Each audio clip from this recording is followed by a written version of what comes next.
Hello students, welcome back to our English grammar class. आज हम लोग सीखेंगे एडवर्ब क्लॉज ऑफ कंडीशन को चेंज करना, conversion of complex sentences with the adverb clauses of condition to make simple sentences. सबसे पहले हम जानेंगे कि एडवर्ब क्लॉज ऑफ कंडीशन कैसे शुरू होता है, how to begin. An adverb clause of condition begins with the subordinating conjunctions like if, unless.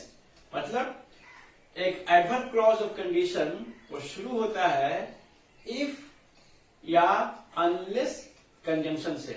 अगर किसी complex sentence में subordinate clause की जगह subordinate clause अगर शुरू हो if या unless से, तो हम समझेंगे तो वो एडवर्ब क्लॉज ऑफ कंडीशन है. अब एडवर्ब क्लॉज ऑफ कंडीशन अगर किसी कॉम्प्लेक्स सेंटेंस में है तो how does it look? It look like the following examples. If it does not rain the crops will not yield. 2 number sentence देखिए. Unless you leave in time you will be late at school. अब पहला sentence में देखिए, यहां जो green colour से लिखा हुआ है और अंडरलाइन किया हुआ है if it does not rain. यहां पर ये जो क्लॉज है इफ से शुरू हुआ है, तो ये एडवर्ब क्लॉज ऑफ कंडीशन है. और the crops will not eat, this is the principal और मेन क्लॉज. उसी तरह से 2 नंबर सेंटेंस देखिए. It begins with unless. Unless you leave in time, you will be late at school. तो ये clause unless से शुरू हुआ है, इसलिए ये भी एडवर्ब क्लॉज ऑफ कंडीशन है. You will be late at school, that is the main clause और the principal clause. अभी जो 2 सेंटेंसेस है एडवर्ब क्लॉज ऑफ कंडीशन, इसमें क्या है कि if the condition is not fulfilled. Adverb clause of condition क्या होता है? एक कंडीशन का fulfilment of condition and non fulfilment of condition. अगर कंडीशन फुलफिल होता है तो क्या रिजल्ट निकलेगा, कंडीशन अगर फुलफिल नहीं होता है तो क्या रिजल्ट निकलेगा.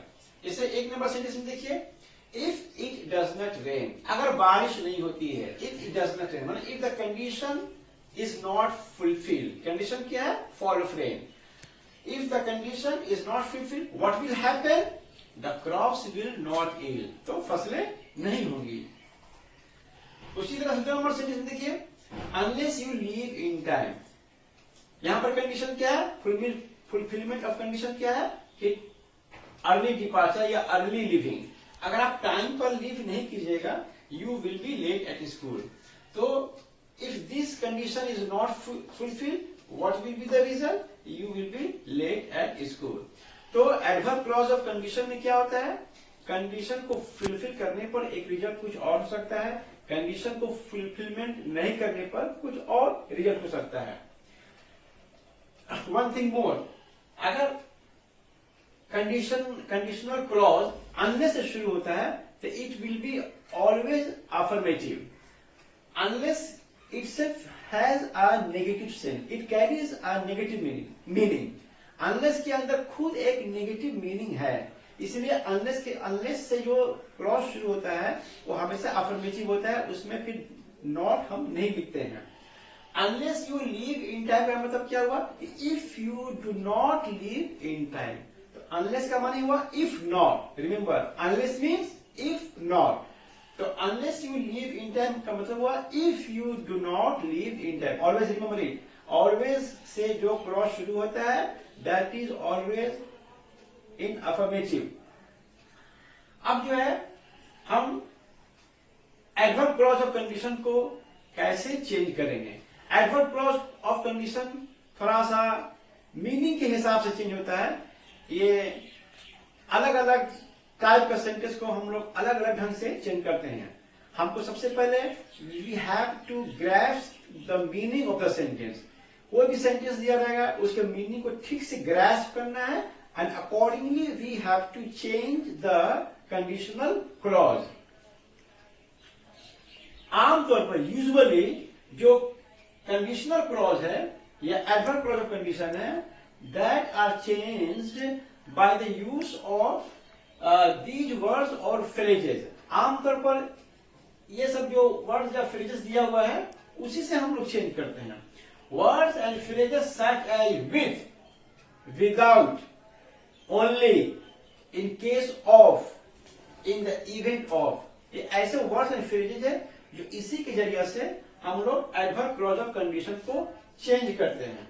हम आगे एग्जाम्पल्स में देखेंगे। जैसे इसी को, यहीं पर जो एग्जाम्पल है इसी को हम लोग देखते हैं। If it does not rain the crops will not the crops will not yield. तो इसका क्या होगा, इसका हो जाएगा, देखिए, तो देखिए, without rain the crops will not yield. मतलब यहां पर जो if it does not rain है इसको हम चेंज कर दिए इस तरह से, without rain, without rain the crops will not yield. उसी तरह 2 नंबर का देखिए, unless you leave in time you will be late at school. यहां देखिए इसको चेंज कर दिए, without leaving in time, leave में आईएनजी जोड़ दिए, प्रेजेंट पार्टिसिपल कर दिए, without leaving in time you will be late at school. तो कहने का मतलब है कि सेंटेंस को आप पढ़िए, उसको मीनिंग को ठीक से ग्रैस्प कीजिए, और उसके बाद जो है खुद सोचिए कि विद का यूज होगा या विदाउट का यूज होगा या इन द इवेंट ऑफ या इन केस ऑफ या ओनली, कौन सा जो है हम फ्रेज यूज करेंगे। ठीक है, इसको अपने इंटेलिजेंस से, अपने विजडम्स को इसको समझने की कोशिश कीजिए। हम कुछ और एग्जांपल्स को हम यहाँ पर ये वर्क आउट करेंगे तो हमको और थोड़ा सा आइडिया क्लियर होगा कि how to change the conditional clause. अब हम कुछ एग्जांपल्स देखते हैं। Now the clauses written in the green colour are conditional clauses and the clauses written in the other color are the principal clauses. Now number 1, if you eat too much you will be ill. अब देखिए इसको कैसे change हुआ है, on eating too much you will be ill, on eating too much you will be ill। ईट को present participle में change कर दिए हैं और इससे पहले ऑन लगा दिए हैं एम्फेसिस के लिए, on eating too much you will be ill.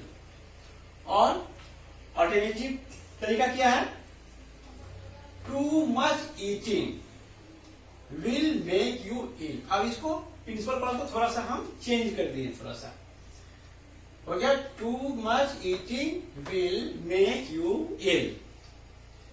2 number लिखिए, you will pass, principal clause, if you work hard। अभी चेंज हुआ है, इसको थोड़ा सा यहां चेंज कर दिए हैं, you will not pass, you will pass को थोड़ा निगेटिव कर दिए हैं कि you will not pass without working hard या without hard work। ठीक है, you will pass, it is changed into negative, you will not pass without working hard, working यहां पर प्रेजेंट पार्टिसिपल है, without working hard और without hard work, hard adjective, work noun। 3 number देखिए sentence, he will not read unless he is compelled। अब ये हो गया है कि he will not read without compulsion। Without का यूज किए हैं, कंपेल्ड है verb, it's noun form compulsion, तो हो गया he will not read without compulsion।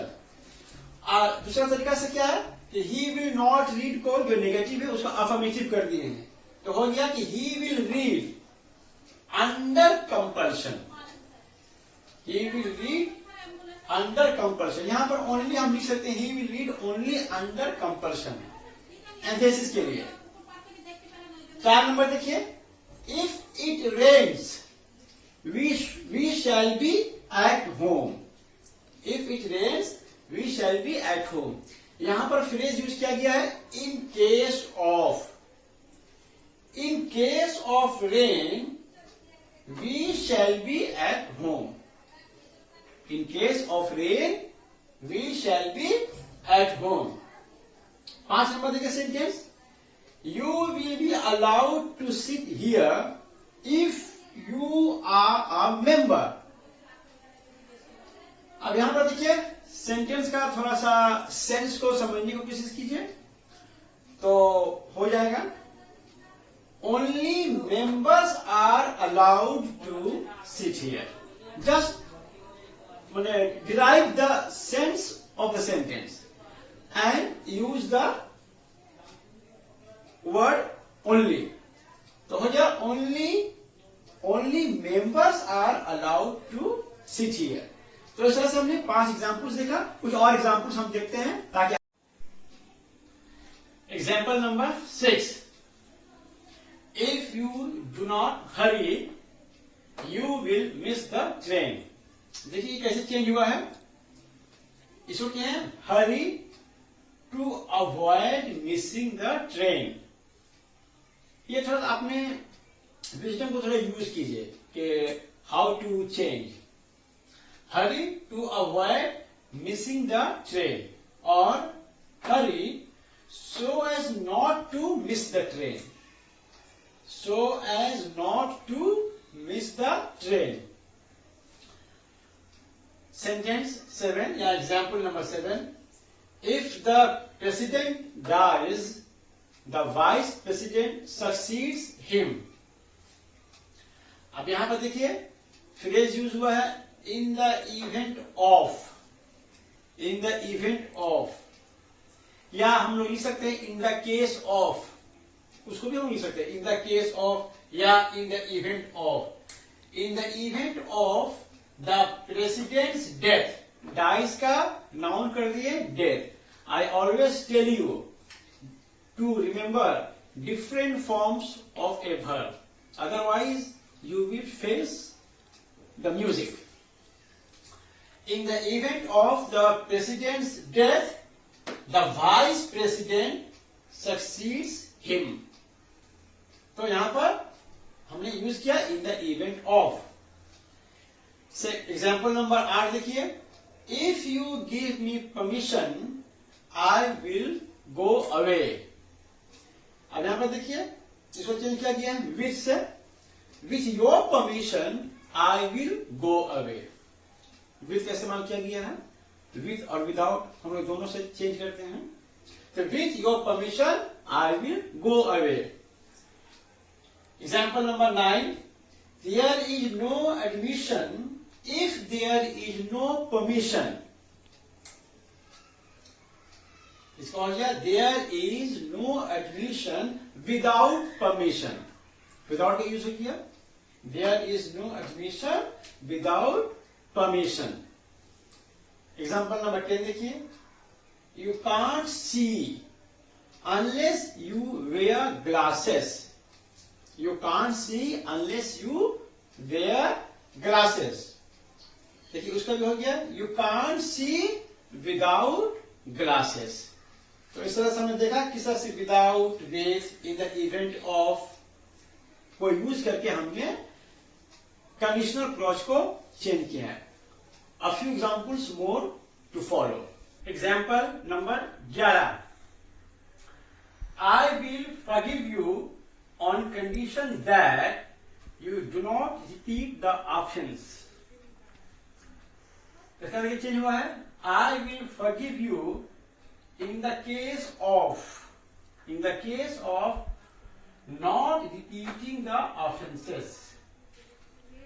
माने you do not repeat the offences है, यहां पर रिपीट को ये कर दिए हैं प्रेजेंट पार्टिसिपल। तो हो गया आई will forgive you in the case of not repeating the offences. 12, if fire breaks out call the fire brigade। इसका होगा देखिए, in the event of break out verb है, इसका नाउन हो गया आउटब्रेक। तो in the event of the outbreak of fire call the fire brigade. Breakout का noun outbreak, और in the event of the outbreak of fire call the fire brigade. Number 13. If you are not a guardian, you can't attend the meeting. यहाँ clear समझ में आ रहा है एकदम, अगर आप गार्जियन नहीं हैं तो मीटिंग में शिरकत नहीं कर सकते हैं। इसका हो गया only guardians can attend the meeting. हमने यहाँ पर इसको प्लूरल कर दिया ताकि आर्टिकल का झमेला नहीं रहे, नहीं तो यहाँ इसको ऐसा भी कर सकते हैं कि only a guardian can attend the meeting. आप प्लूरल करने हो जाएगा only guardians can attend the meeting. Last example, if he makes a promise he keeps it. तो हो गया इसका, he makes a promise only to keep it. तो ये था आज का मेरा lesson on the subject adverb clause of condition. इतने सारे एग्जाम्पल्स आज मैंने दिए, उम्मीद करता हूं तो आपको ये पूरा आइडिया क्लियर हो गया होगा और कोई भी डाउट नहीं होगा। तो आज के लिए बस इतना। Thank you very much.